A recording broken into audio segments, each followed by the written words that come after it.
Hindi pa rin tuloy ang humuhupa ang ilang araw ng baha sa ilang lugar sa Valenzuela, kaya apektado na ang kabuhayan ng mga residente.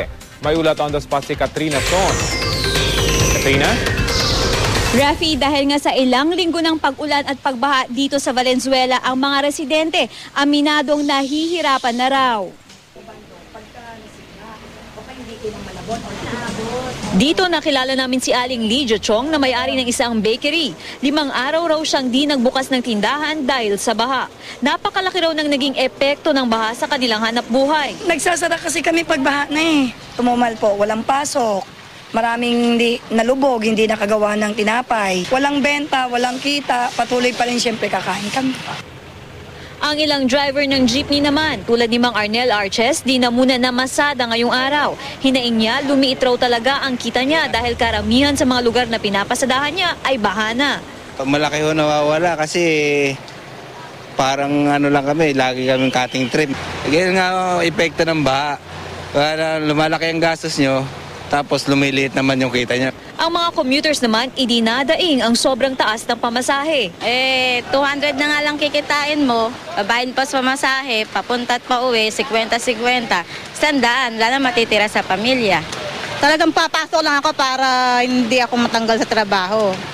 Hindi ko na iniisip kung kumikita ako kasi pag alis ng baha, baka mawala na rin yung trabaho ko.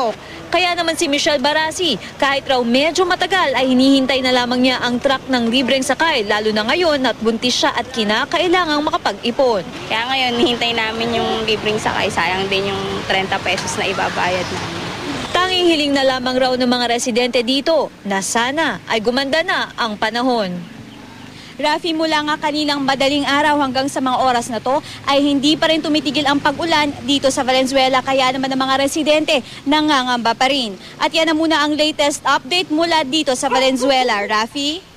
Katrina, nabanggit mo yung mga libreng sakay. Gaano ba kadalas umiikot itong mga to at may plano ba silang dagdagan itong mga sasakyang ito? Sa ngayon, Rafi, hindi pa natin nalalaman kung may plano ang local government na dagdagan ang mga truck na umiikot dito para sa libreng sakay. Pero ayon sa mga commuters kanina, ay may mga truck na dumadaan every 30 minutes daw. At Katrina, yung mga pedicab na dyan, wala talagang control, hindi ba? Kung kailan o magkano yung kanilang sisingilin doon sa kanilang mga pasahero.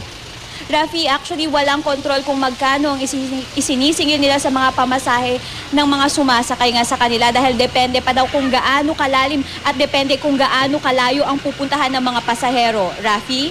Okay, maraming salamat, Katrina Son.